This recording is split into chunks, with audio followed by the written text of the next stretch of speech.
ஞானாம்பிகை தாயாரின் அருட்கருணையாலே நம்முடைய திருக்கோயிலில் திருமுலைப்பால் விழா இன்று தொடங்குகிறது. ஞானசம்பந்தருக்கு பல்வேறு ஆலயங்களிலே பல்வேறு வகையாக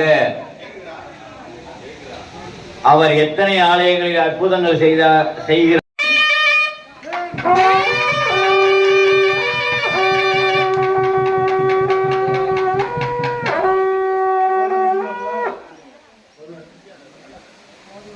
இப்ப வேத நெறி அருகி போயிட்டு அதுல சைவம் என்பது ஒரு துறை. நம்முடைய இந்து மதத்துல அறுவகை சமயம் சேர்ந்தது.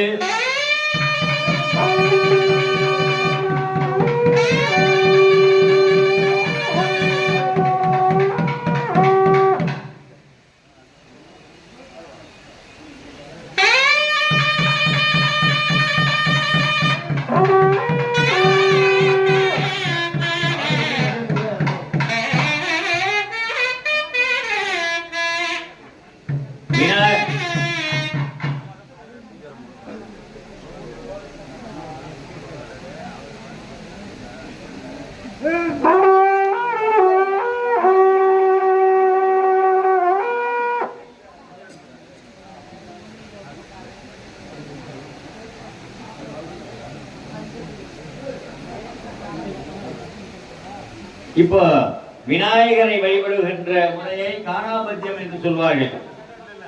முருகனை வழிபடுவது கௌமாரம், திருமாலை வழிபடுவது வைணவம், சக்தியை மட்டுமே வழிபடுவது சாக்தம்,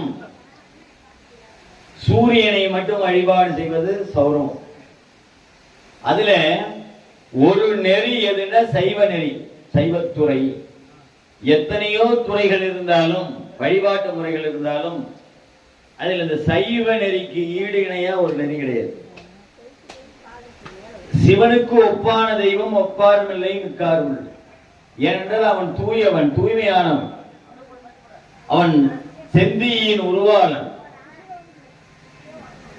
அந்த இறைவனிடத்தில் நாம் சேருகின்ற பொழுது நம்ம இடத்துல இருக்கின்ற அத்தனை அழுக்குகளும் அழிந்து போகும், ஒழிந்து போகும்.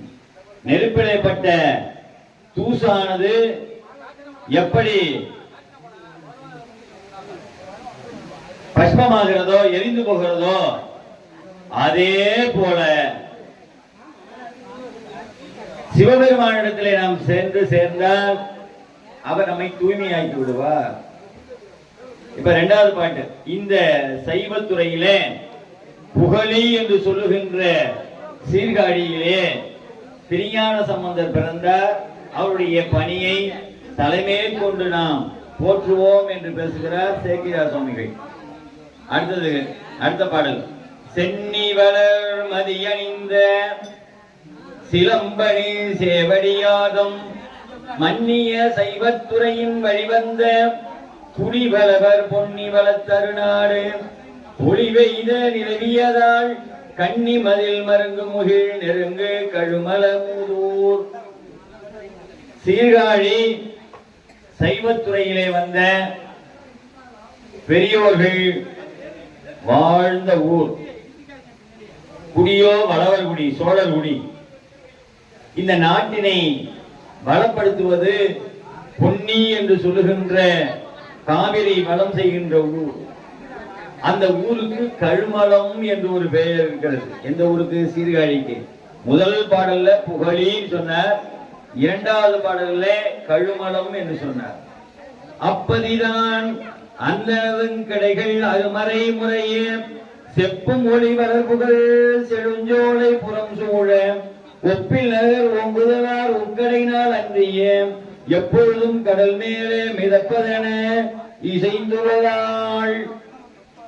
சீர்காழி நகர் அழியாத பதி. எல்லா ஊரும் அழிகின்ற பதி, சீர்காழி அழியா பதி. ஏனென்றால் அங்கு இருக்கின்ற இறைவன் திருத்தோணியப்பர். தோணி மீது அம்மையும் அப்பனும் அமர்ந்திருக்கின்ற காரணத்தினாலே எத்தனை ஊழி ஏற்பட்டாலும் அந்த ஊழியின் மேல் அந்த ஓடம் தோணி, திருத்தோணி மிதந்து கொண்டே இருக்கிறது. அதிலே சுவாமியும் அம்பாலும் வீட்டிலிருந்து இந்த உலகினை சிருஷ்டித்துக் கொண்டே இருக்கிறார்கள், உற்பத்தி செய்து கொண்டே இருக்கிறார்கள் என்று சொல்கிறார்.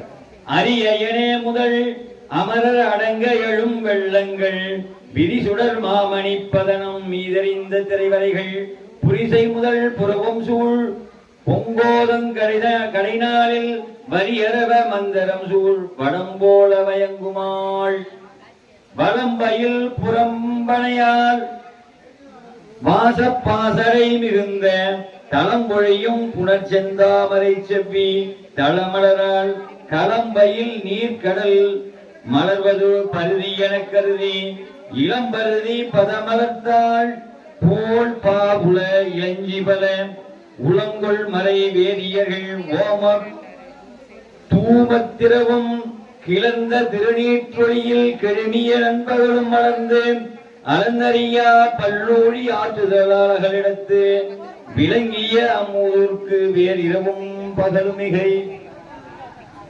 அந்த சீர்காழியம்பதியிலே இரவு பகல் என்ற வேறுபாடு இல்லை. ஏன் இரவு பகல் வேறுபாடு இல்லை என்றால், அங்கு இருக்கின்ற வேதியர்கள் பகலிலே யாகம் செய்கின்றார்கள். அந்த யாக புகை சுருண்டு சுருண்டு எழுவதால் கரும்புகையாக இருக்கிறது. இப்ப பகல்ல அந்த புகையினாலே இரவு போல தோணுது. இரவுல அவங்க ஹோமம் வளர்க்கிறாங்க, அப்ப அந்த புகையெல்லாம் இருட்டோட கலந்து போகுது. ஆனா அந்த ஹோமத்தினுடைய அந்த வேள்வி பெரிய பேரொழியாக சூரிய ஒளி போல இருக்குது. அதனால இரவுன்னா என்னன்னு தெரியல. எப்படி சொல்றாரு, பகலும் இரவும் அந்த வேதங்களை ஓதிக்கொண்டு அவர்கள் செய்கின்ற அந்த ஓம புகை அங்கே நிரம்பி இருக்கின்றது. அப்படிப்பட்ட பதியில நிறைய பாட்டு இருக்கு. காலம் ஆகிட்டு இருக்கிறதுனால சுருக்கமா கொண்டு வந்துடுறோம். பிரம்மபுரம் வேணுபுரம் புகழே பெருவெங்குரு நீர் பொருவில் திருத்தோணிபுரம் புந்தராய் சிறபுரம் முன் வருபுறவம் சண்பை நகல் வரகாழி கொச்சையவம் பரவு திரு கழுமலமா 12 திருப்பெயர்கள். அந்த ஊருக்கு பிரம்மபுரம், வேணுபுரம், புகழி, வெங்குரு, திருத்தோணிபுரம், பூந்தராய், சிறபுரம், புறவம், சண்பை நகர், காழி, கொச்சையவம், கழுமலம் என்று சொல்லுகின்ற 12 திருப்பெயர்கள் அந்த ஊருக்கு உண்டு. அந்த ஊர்ல அப்பதியின் அந்த குடிமுதல்வர் ஆசில் மறை கைப்படுத்த சீலத்து கவுனியர் கோத்திரம் விளங்க சேப்ப நெறி வழிவந்தார் சிவபாத இருதயர் என்று இப்புவி வாழ தவம் செய் இயல்பினார் உலகானார். அந்த சீர்காழியம்பதியிலே கவுனியர் கோத்திரம், கவுண்டன்ய கோத்திரம் என்று சொல்வார்கள். அந்த கவுண்டன்ய கோத்திரத்திலே சிவபாத ஹிருதயர் என்று ஒரு அந்தணர் இருந்தார். அவர் எப்படிப்பட்டவர்? தன்னலம் கருதாதவர். தன்னுடைய நலத்தை எண்ணாமல் இந்த உலகம் நலம் பெற வேண்டும் என்பதற்காக இந்த புவி வாழ தவம் செய் இயல்பினார். இந்த உலகம் நிலை பெற்று இருக்க வேண்டும் என்பதற்காக அவர் தவம் செய்யக்கூடியவராக இருந்தார். மற்றவர்தம் திருமணையார் வாய்ந்த மறைமரபின் வரு பெற்றினார் எவ்வுலகும் பெறற்கரிய பெருமையினார் பொற்புடைய பகவதியார் என போற்றும் பெயருடையார் கற்பு மேம்படு சிறப்பால் கணவனார் கருத்தமைந்தார். இந்த ஊரிலே அவருடைய மனைவியார் ஒரு அம்மா இருந்தாங்க, பகவதியார் என்று பேர். 2 பேர் தான் பகவதிங்கிற பேர்ல நமக்கு இலக்கியத்தில் கிடைக்கிறாங்க. ஆதி பகவன் முதற்றிய உலகுன்னு திருவள்ளுவர் சொல்லுவார். அங்க பகவதி ஆதி பகவன், அந்த இடத்துல அந்த பகவன் என்ற வார்த்தை கையாளும், அடுத்தது இங்க கையாளப்படுகிறது பகவதியார். அவருடைய ஞானசம்பந்தருடைய தாயார் பகவதியார் என்று சொல்கிறார். அவர் எப்படிப்பட்டவர்? கற்பில் மேம்பட்டவர், கணவனுடைய கருத்தறைந்து செயல்படக்கூடியவர். கணவனார் கருத்தமைந்தார். மரபிரண்டும் சைவ நெறி வழிவந்த கேண்மையினார். இதுல வேற கோத்திரமா என்ன அப்படின்னு கேட்டா ரெண்டு பேருமே சைவ நெறி. அறவணிந்த சடைமுடியார் அடியலால் அறியாது பரவு திருநீற்று அன்பு பாலிக்கும் தன்மையராய் விரவு மறை மனை வாழ்க்கை வினைப்பை விதமேவும் நாள். இவர்கள் இரண்டு பேரும் பகவதியாருக்கும் சிவபாத ஹிருதயருக்கும் அவருடைய பெற்றோர்கள் திருமணம் செய்து வைத்தார்கள். சிவபெருமான் மீது இடையரா அன்புடையவர்களாக காலையும் மாலையும் ரெண்டு பேருமே அனுஷ்டானம் செய்யக்கூடியவர்களாக இருந்தார். பரவு நீற்று அன்பு பாலிக்கும் தன்மையராய் இரண்டு பேருமே அந்த சைவ நெறியிலே திருநீற்றின் மீது அன்புடையவர்களாக இருந்தார்கள்.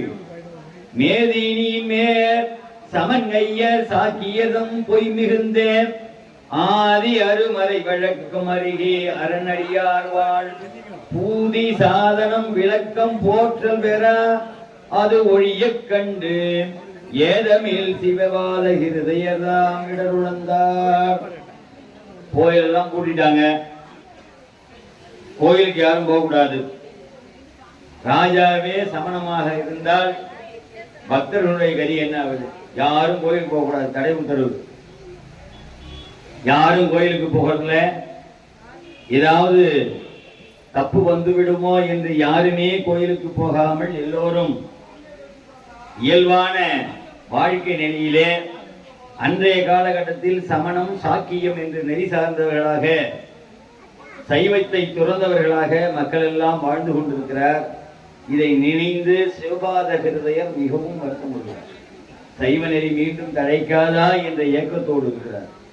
மனையறத்தில் இன்பமுறு மகப்பெருவான் விரும்புவார் அணைய நிலைதலை நின்றே ஆடிய சேவடி கமலம் நிறைவுற முன் பரசமயம் நிராகரித்து நீராக்கும் புனைமணி பூங்காதலனை பெற போற்றும் தவம் புரிந்தார். இப்போ எல்லாரும் குழந்தை பேர் இல்லைன்னு டாக்டரா போயிட்டு இருக்கோம்.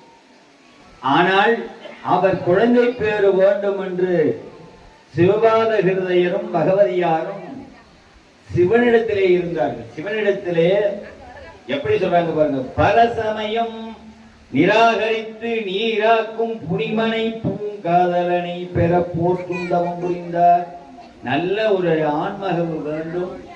அது சைவ நெறியை நிறைவேற்றக்கூடியதாக புற சமயத்தை வேறறுக்கக்கூடியதாக இருக்க வேண்டும் என்று அவர்கள் தவம் செய்து கொண்டிருந்தார்கள்.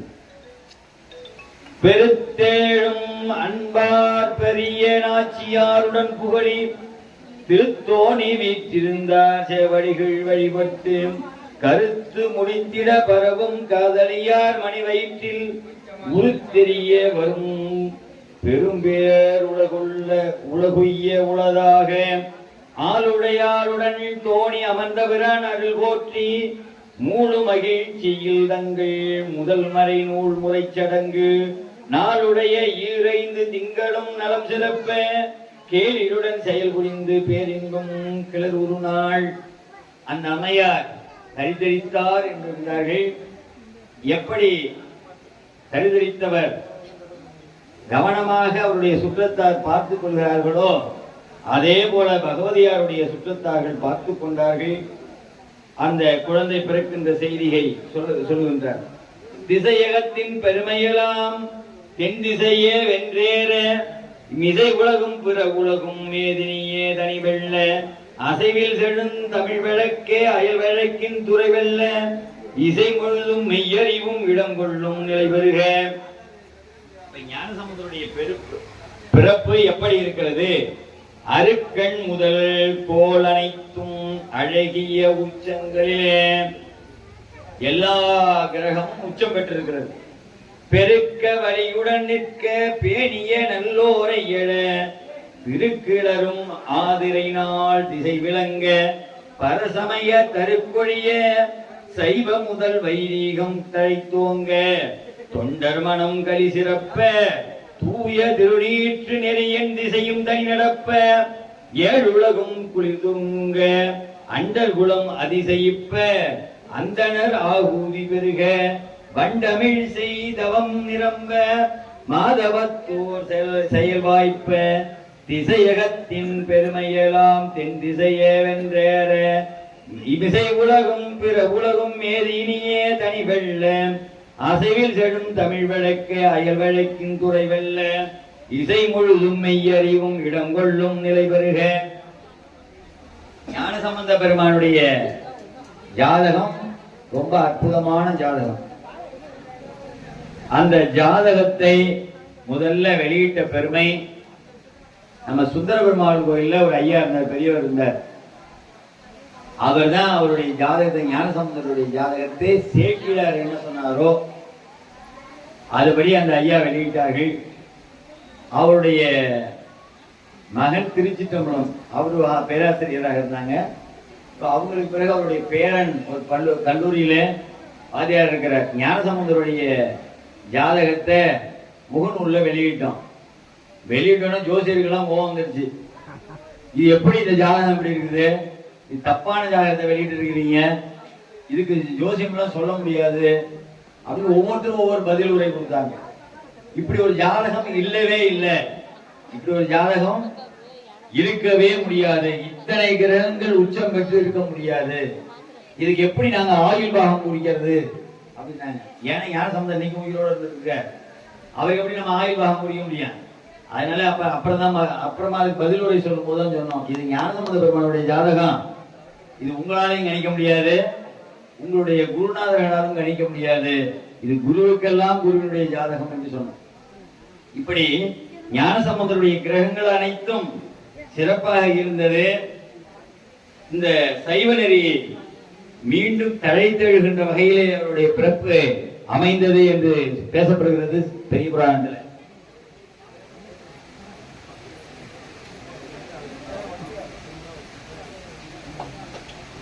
அவம்பெருக்கும் புல்லறிவின் அவன் முதலாம் பரசமய பவமெருக்கும் புரை நெறிகள் பாழ்பட நல்லு ஊழிதோறும் தவம் பெருகும் சந்தையிலே தாவில் சராசரங்கள் எல்லாம்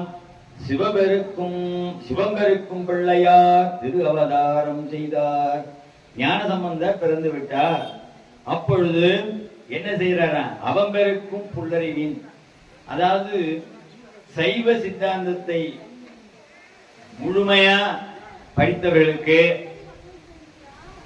ஆணவம் அதிகமாயிடும். சைவ சித்தாந்தம் படிச்சேன்னு சொன்னவங்க ரொம்ப பேரை பாத்தீங்கன்னா ஆணவத்தின் உச்ச நிலையில அவங்க தான் இருப்பாங்க. சைவம் என்பது உணர்வது, உணர்வு பூர்வமானது. சிவம் என்று சொன்னால் நம்மளுடைய கண்ணில இருந்து தண்ணி கரகரன்னு வரணும். எத்தனை பேருக்கு சிவம் சொன்ன தண்ணி வரும்? எனக்கு தெரிஞ்சு ஒரு ஓதுவார் இருந்தார் திருவாரூர் இடத்துல, அவர்கிட்ட மாணிக்க வாசகர் சொன்னா போதும் கடற்கடன்னு கண்ணில் தாரதாரே கண்ணு துடிக்குவார். அவருக்கு பிறகு ஓதுவார் அது மாதிரி பார்க்கவே முடியல எங்கேயுமே. மாணிக்க வாசகர் இப்ப நான் சொன்ன மாத்திரத்துல கண்ணில் தண்ணி தாரதாரன்னு வந்துடும். திருவாசகம் சொன்னா சரியா போச்சு.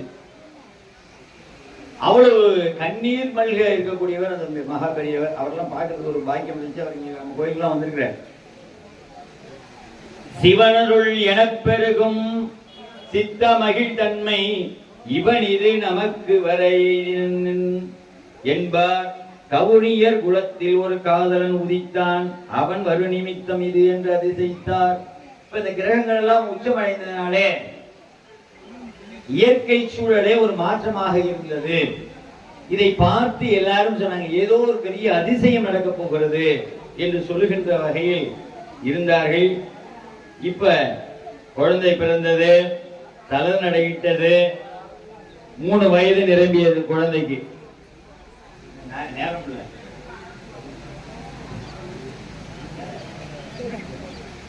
குழந்தையை தொட்டில் இட்டார்கள், தவழ்ந்து வந்தது, நடந்து வந்தது, இதெல்லாம் செய்தி சொல்றேன். 3 வயசு குழந்தைக்கு ஆயிடுச்சு. 3 வயது ஆன குழந்தை சீர்காழியில் இருக்கின்ற அவருடைய இல்லத்திலிருந்து சிவபாத கிருதையர் காலையில் நீராடுவதற்கு அங்க பிரம்ம தீர்த்தம் என்று தீர்த்தம் இருக்குது சீர்காழி குளத்துல. சீர்காழி கோயிலுக்குள்ள ஒரு தீர்த்தம் உண்டு. இப்ப ஞானவாபி தீர்த்தம்னு இருக்கு இல்லையா, இதே போல சீர்காழி பகுதியில பிரம்ம தீர்த்தம் என்று ஒரு தீர்த்தம் இருக்கு. அந்த பிரம்மதீர்த்தத்தில் நீராடி விட்டு தன்னுடைய நித்திய கர்மங்களை தொடங்க வேண்டும் என்று அதிகாலை பொழுதிலே ஞானசம்பந்த பெருமான் தந்தையார் சிவபாதர் வீட்டில இருந்து புறப்பட்டார். இவ்வளவு நாள் இல்லாத வகையிலே குழந்தை சிவபாத ஹிருதயரோடு தானும் வருவேன் என்று அடம்பிடித்தது.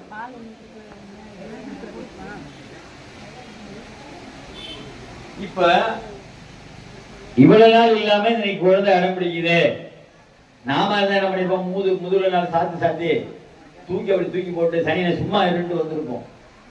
ஆனால் சிவபாத ஹிருதயர் இந்த குழந்தையின் அழுகை அவருடைய மனதை பிசைந்து, சரி வா போலாம் அப்படின்னு அந்த குழந்தையை அழைத்து வருகிறார் திருக்கோயிலுக்குள்ள. சின்ன குழந்தை, குளத்துல நிறைய ஆழமிக்க குளம், தண்ணீர் நிரம்ப இருக்கு, இதுல இறங்கி நீராடணும். ஆனால் இந்த குழந்தை என்ன செய்யறது? அந்த குழந்தையை கரையில இருத்தி சிவபாத ஹிருதயர் குளத்துக்குள்ளே இறங்கிட்டார். பிள்ளையாதமை கரையில் வைத்து தாம் பிரிவது அஞ்சி தெல்லு நீர் புகமாட்டார் தேவியோடும் திருத்தோணி வல்லலார் இருந்தாரை எதிர்வணங்கி மணிவாவி உள்ளிழுந்து புனல் புக்கார் உலகுய மகப்பெற்றார். பிள்ளையார் ஞானசம்பந்த பிள்ளையாரை கரையில இருத்தி விட்டார். குளத்துக்குள்ள இறங்க போறார். இருந்தாலும் மனதிற்குள்ளே வருத்தம். குழந்தை எப்படி விட்டுட்டு போறது? குழந்தை தண்ணியில இறங்கிச்சுன்னா என்ன பண்றது? எல்லாரும் கூட அவருக்கும் வருத்தம் இருக்கும் இல்லையா? அப்பொழுது மேல இருக்கின்ற இறைவனை வேண்டினார். தெல்லுநீர் புகமாட்டா, தண்ணியில இறங்காமே தேவையோடும் திருத்தோணி வள்ளலார் இருந்தாரே எதிர்வரைக்கும் மேல இருக்கின்ற விமானத்தில் இருக்கின்ற அந்த சுவாமியை கும்பிட்டு மணிவாவி உள்ளிழிந்து புனல் புக்கார் உலகுய்ய மகன் பெற்றார். இந்த உலகத்தை வாழ்விப்பதற்காக வந்த மகனை கரையிலே நிறுத்திவிட்டு குளத்துக்குள்ளே இறங்கி விட்டார். குளத்துல இறங்கியாச்சா? நீராடி தருப்பித்து. இப்ப குளத்துல நீராடுவது பெருசு இல்ல. நான் வேணா குளிச்சுட்டு மேல சோப்பு போட்டுக்கிட்டு பாதி நனையாம எழுந்திரிச்சு வந்துருவோம். ஆனால் அண்ணன்கள் அது மாதிரி செய்ய முடியாது. குளத்துல குளிச்சுட்டு சோப்பு எல்லாம் போட முடியாது. சோப்பு போடக்கூடாது. உடலை தேய்ச்சிக்கலாம் வேண்டாம். அந்த உடலை குளிச்சுட்டு நீராடி தருப்பித்து நியமங்கள் பல செய்வார். நீராடும் திருமகனார் காண்பதன் முன் செய்தத்தின் ஆறாத படிய நீர் பேராது மூழ்கினார் பெருங்காவல் பெற்றார். குளிச்சு முடிச்ச பிறகு இதுக்குள்ள என்ன செய்யணும்னா அகமருளின ஜபம்னு ஒரு ஜபம் இருக்கு. அகமருளின ஜபம் செய்யணும். அதுக்காக குளத்துக்குள்ள முழுகிட்டான். குளித்து முடித்து தன்னுடைய நியமங்கள் முடிச்சுட்டு அவர் என்ன செய்யணும்? குளத்துக்குள்ளே முழுகணும்.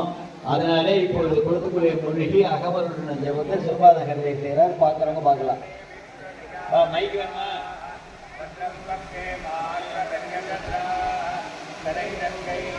ஓம் யஞசங்கம் வருணம் விபத்யே தீர்த்தம் மே தேஹி யாச்சிதः யன்மஜா பக்தமசாதூனாம் பாபேத்யஸ்ச பிரதிக்ரஹः யன்மே மனசா வாசா கல்மனா வாதஸ்து தங்கிருதம் தன்னயந்திரோ வருணோ ப்ரஹஸ்பதி சவிதா ஜபுனந்து புனः புனः நமோக்னஜே சுமதே நம இந்திராய நமோ வருணாய நமோ வாருண்யை நமோத்யः யதவாங்குரம் யதமேத்யம் யதசாந்தம் ததபகச்சதாத் அத்யாசனாததேபானாத்யஸ்த புத்யாத் பிரதிக்ரஹாத் தன்னோ வருணோ ராஜா வாணினா ஆப்யவமௌஷது सोहमभागो विरचो निर्मुक्तो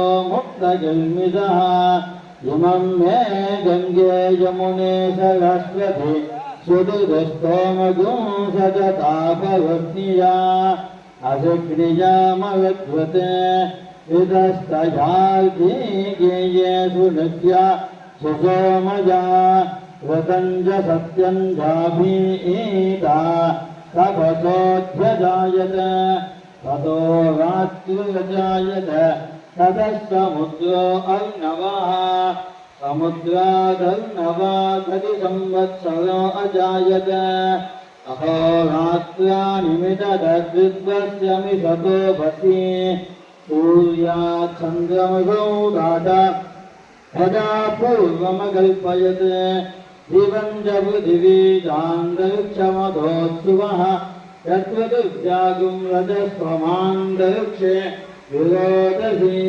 हिमागस्तदावो वरुणो समुद्रागुं सदिग्निया असिग्नियामवत्वते विदस्त यार्जीगेयेषु नित्यासु सोमया ऋतं च सत्यं जाभीता तपसोऽध्यजायत सोऽहमपापो विरचो निर्मुक्तो मुक्तजिल्मिषः नाकस्य वृत्तमालुक्य गच्छ ब्रह्मसलोकता यच्छाप्सु वर्णस्य गुणा स्वगमर्षणः एष भूतस्य मध्ये भुवनस्य गोप्ता एष पुण्यकृतान् लोकान् एष मृत्योऽन्मयम् ध्यावाबुधुव्योऽन्मयतुं शक्यश्रुतगुं सुमः स नः सुवत्सगुं सिसादि आध्वं चलति ज्योतिरहमस्मि ज्योतिज्ज्वलति ब्रह्माहमस्मि अहमस्मि ब्रह्माहमस्मि अहमेवाहं माञ्जोऽमि स्वाहा अघोरात्राणि विदध विश्वस्य मिषतो वशी